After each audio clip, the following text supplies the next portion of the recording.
Okay, ladies and gentlemen, at first I would like to thank you for inviting me here in this conference. So I work as a researcher in the Department of Public Health of the University of Helsinki in the Hjelt'i Institute, and also as a physician in occupational health. My thesis was about noise sensitivity, and I was one of the authors of the handbook of the effects of environmental noise on health with Tapani Jauhiainen and with Heikki Vuorinen.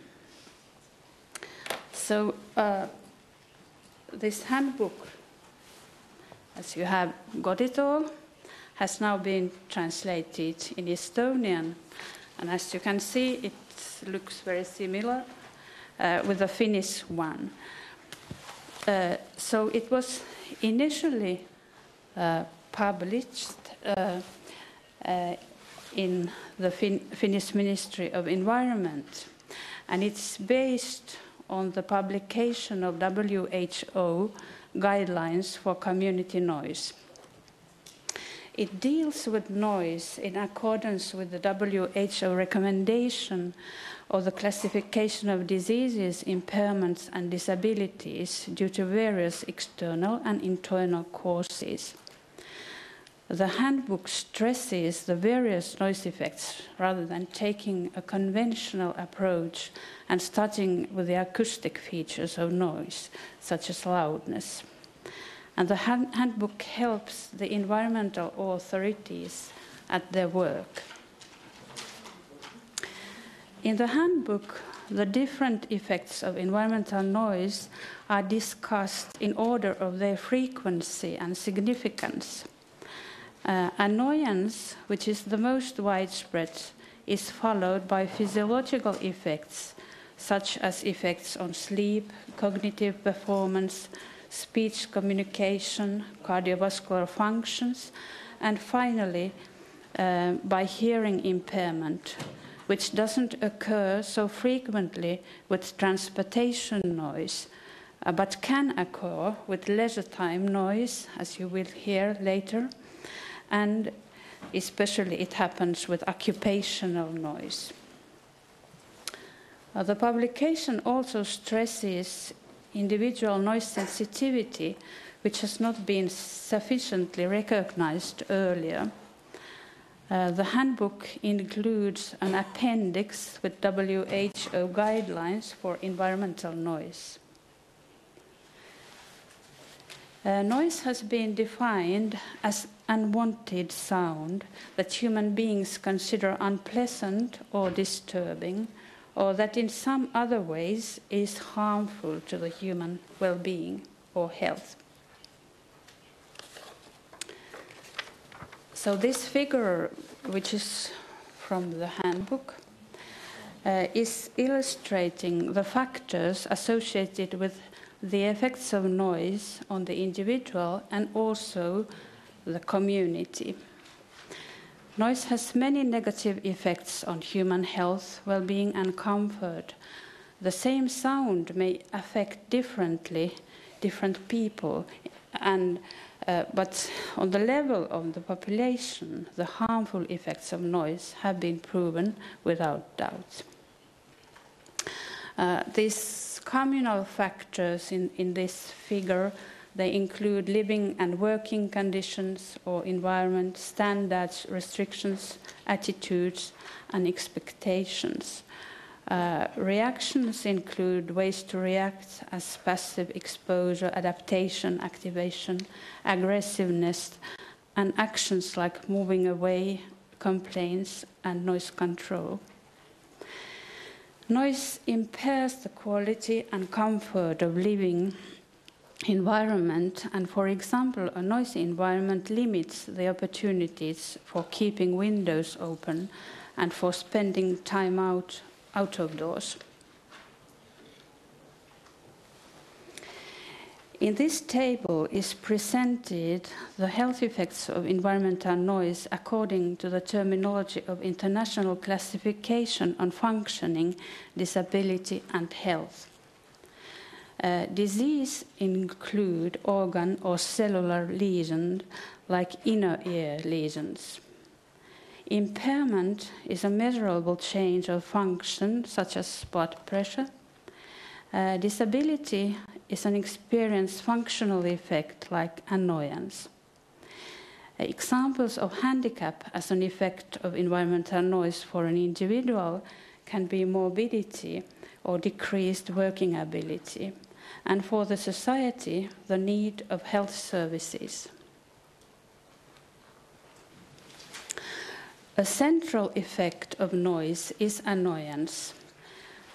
Noise has also effects on sleep and rest, on communication, on cognitive performance. Noise may increase the risk of cardiovascular disease. Loud, continuous or repeated noise may over the years damage hearing and cause different degrees of hearing impairment.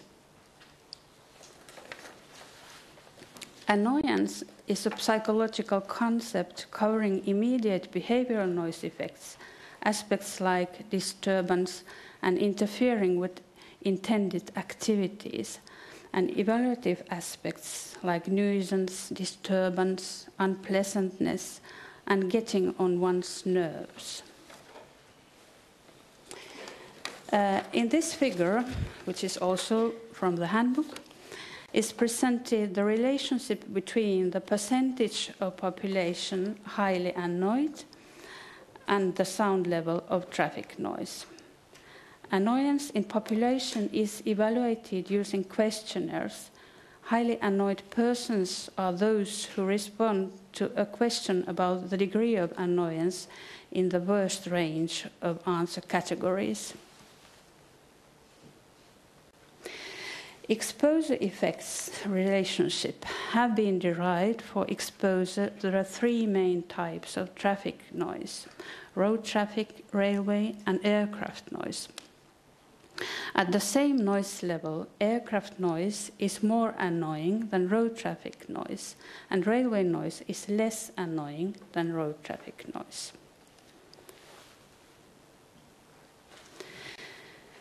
Besides darkness, silence is a necessary element for a restful night. The primary sleep disturbance effects of noise are difficulties in falling asleep, alterations of sleep stages or depth, especially a reduction of the proportion of REM sleep, awakenings, increase in body movements, increased blood pressure, and increased heart rate, vasoconstriction, changes in respiration, and cardiac arrhythmia. Exposure to nighttime noise also includes secondary effects, or so-called after effects. These effects that can be measured the day following the nighttime exposure while the individual is awake. The secondary effects include reduced perceived sleep quality, increased fatigue, depressed mood or well-being, and decreased performance. Various studies have also shown that people living in areas exposed to nighttime noise have an increased use of sedatives or sleeping pills. Other frequently reported behavioral effects of nighttime noise include closed bedroom windows and use of personal hearing protection. Following figures on noise and sleep disturbance are from a new WHO publication, Night Noise Guidelines for Europe, published in 2009, and they are not included in the handbook. In this figure is summarized the central position of sleep in human functioning. So as you can see, disturbed sleep is associated with fatigue, low cognitive performance, depression, accidents, even diabetes, obesity, and cardiovascular disease. When nighttime environmental noise reaches high levels, residents tend to close their bedroom windows. In some studies, we have found that more than 50% of bedroom windows are closed when outside road traffic noise levels exceed 55 dB. These findings have been replicated in the Swedish Soundscape research program on road traffic noise, the results of which are presented in this figure. So you can see that when night noise level increases, the percentage of population not opening windows increases, and as well difficulties to fall asleep, awakenings, and low sleep quality also increases. Road traffic noise is characterized by relatively low levels per event and high numbers, while air and rail traffic noise are characterized by high levels per event and low numbers. This figure shows how effects increase with an increase of L night outside values for the typical road traffic situation. A large number of effects lead to high levels of awakenings once the threshold level L max inside is exceeded. Sleep quality can be assessed through the emotional activity of the sleeper.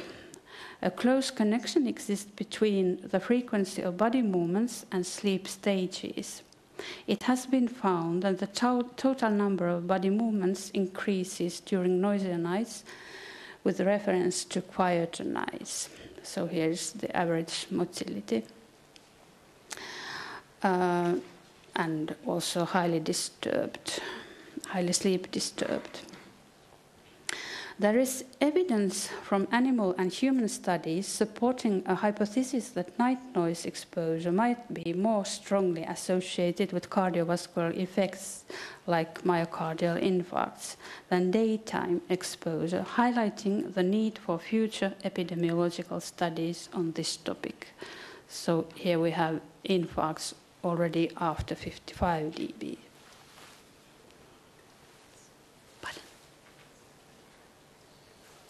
10 minutes, okay. In this figure, the same graph is presented for the typical airport situation. Due to a lower number of events, there are fewer awakenings than in the road traffic case, but the same or more health effects.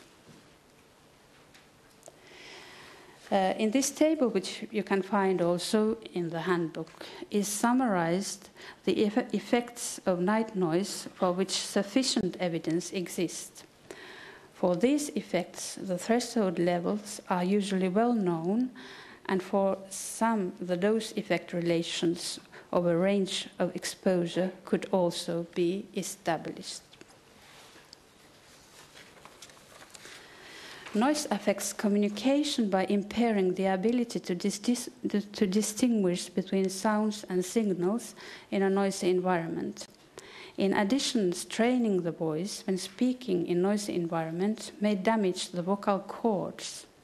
Usually this lasts only a shorter period of time, but when the situation continues, the risk of long-term effects, such as impairment of cellular lesions of vocal cords, increases. In this figure is the prevalence of deviations of voice production when speaking at different noise levels. Noise may have harmful cognitive impacts on perception, thought, and memory functions.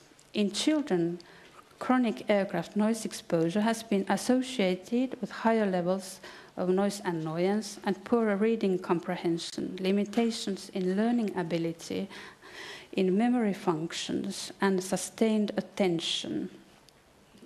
In this figure is presented the weakening of reading comprehension by increasing sound level of aircraft noise. So here you have reading comprehension and the sound level of aircraft noise.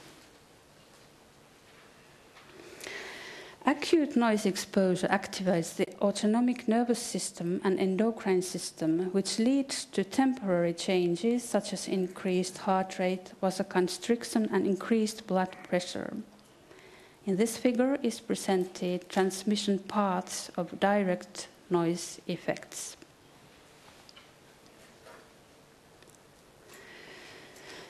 Noise can be seen as an environmental stressor challenging cardiovascular and metabolic homeostasis.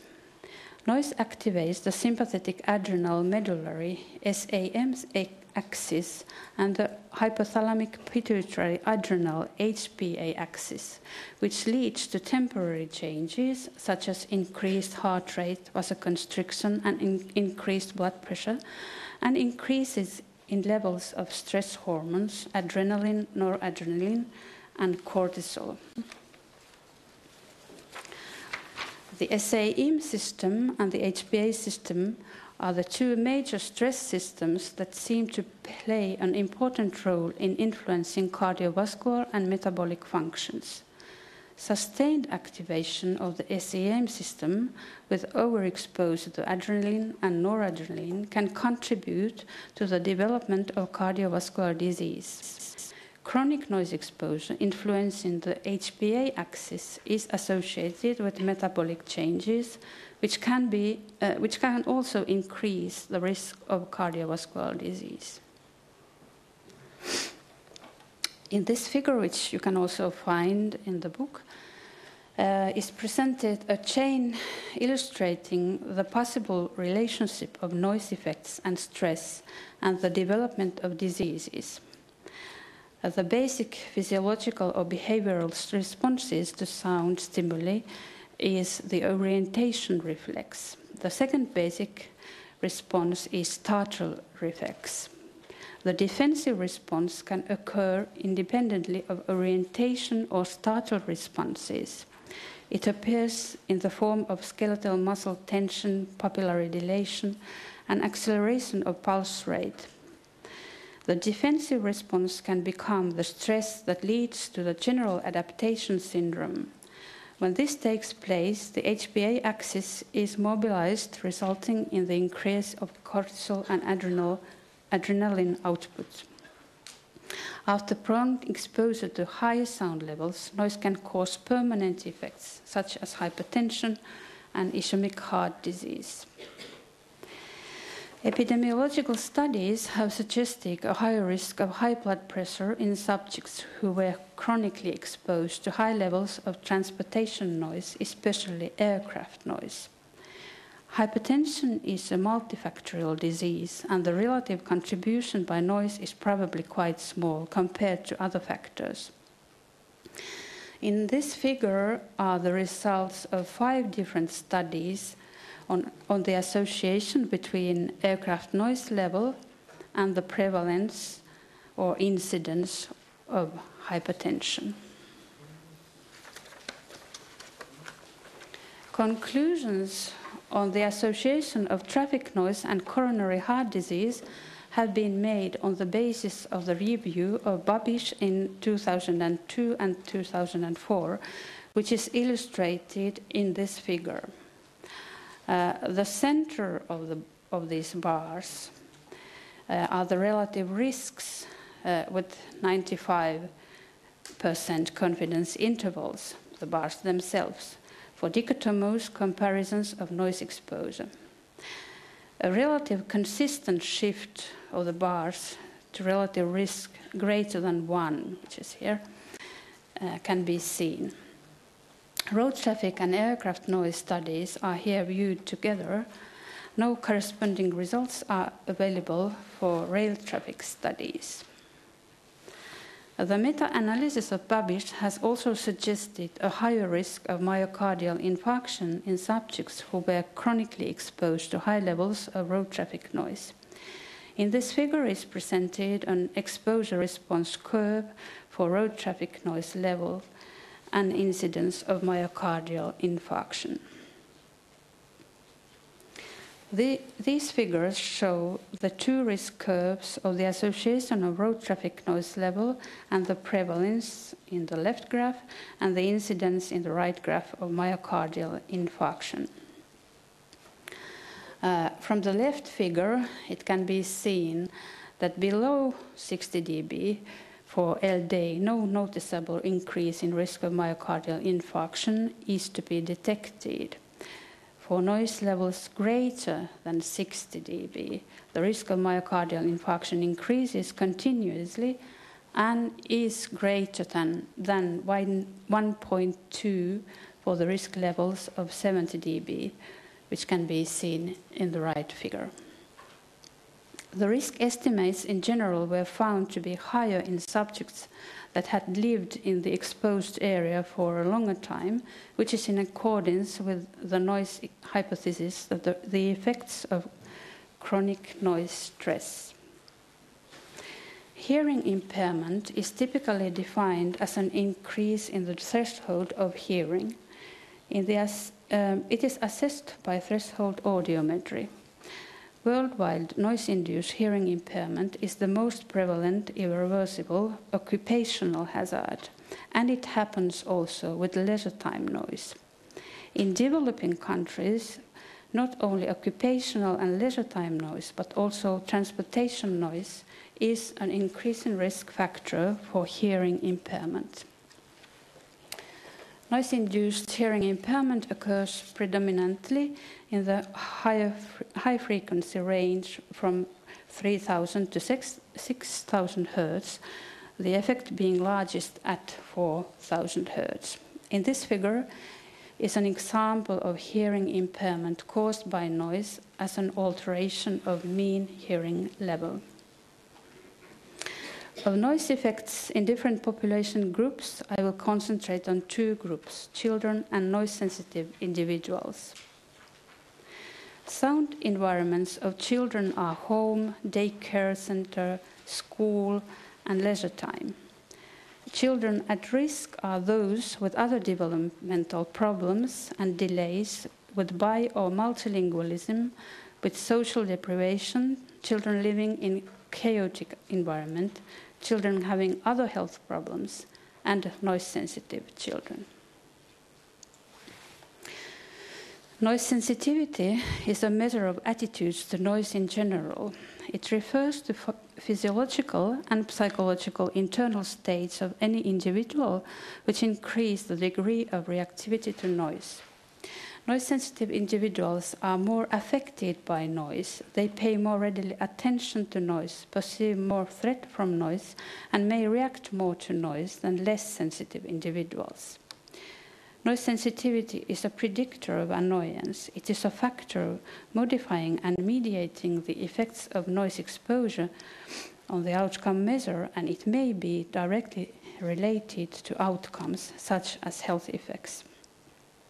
As noise sensitivity predicts annoyance, it can be hypothesized that the risk of health effects caused by noise is higher for noise-sensitive individuals than for non-noise-sensitive individuals. A cardiovascular disease may be an example of the outcomes.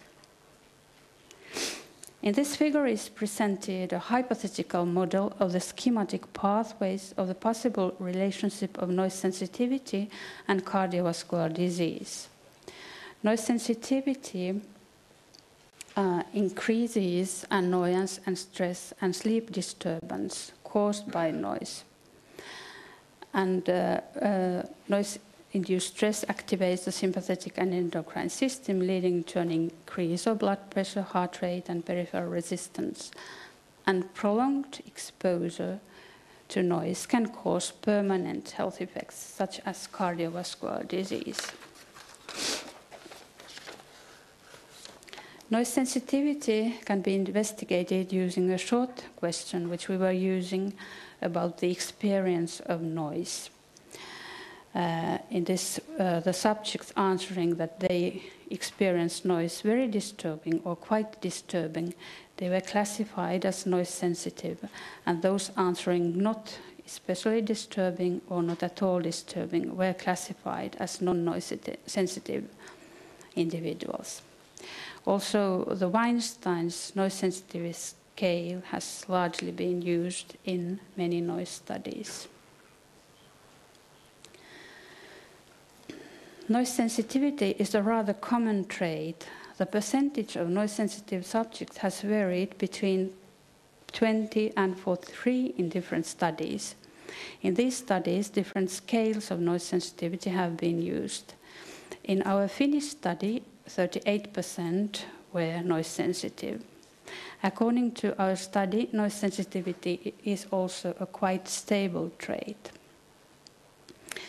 In our study, noise sensitivity was associated with hypertension, smoking, and emphysema, use of psychotropic drugs, stress, and hostility. The finding that emphysema is associated with noise sensitivity can be explained by smoking, as emphysema was strongly associated with former and current smoking, and noise sensitivity was also associated with former smoking. In this figure are presented mean number of total health complaints in relation to noise, gender, and degree of noise sensitivity. It's a Norwegian study of Nivison, and as you can see, this high sensitive female and male had a significant noise effect on health complaints when the AQ inside was increasing.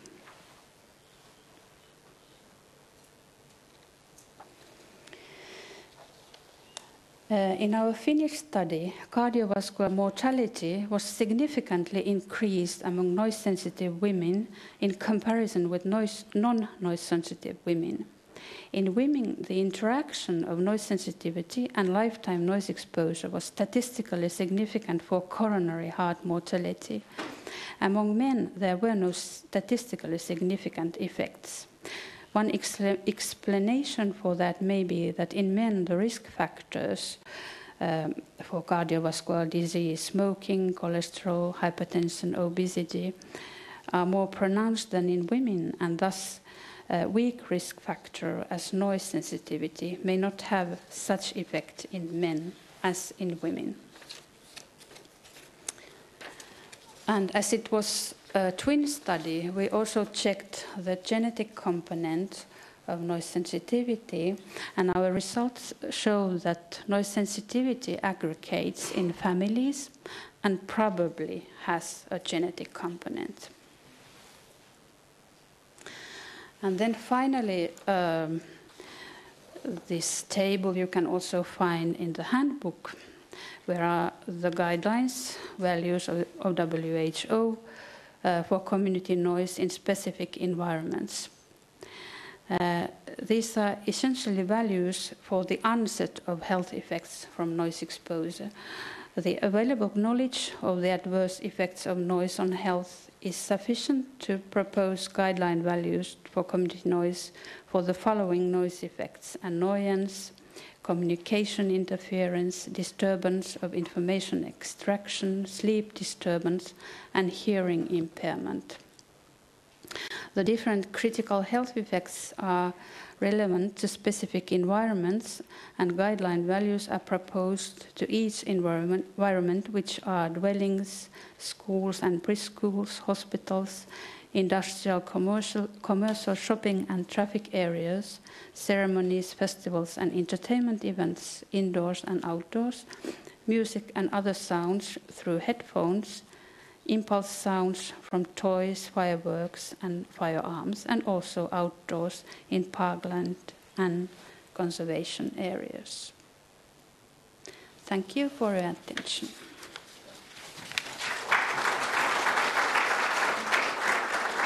Thank you, Marja. Kas on küsimusi? Does anyone has questions? Please raise your hand if you have.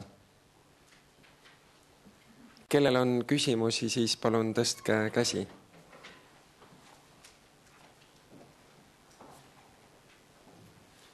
Tundub, et tegemist oli niivõrd põhjaliku ja kokkuvõtliku ülevaatega, et küsimusi ei tekkinud. Igal juhul aitäh veel kord ja aplaus esinejale.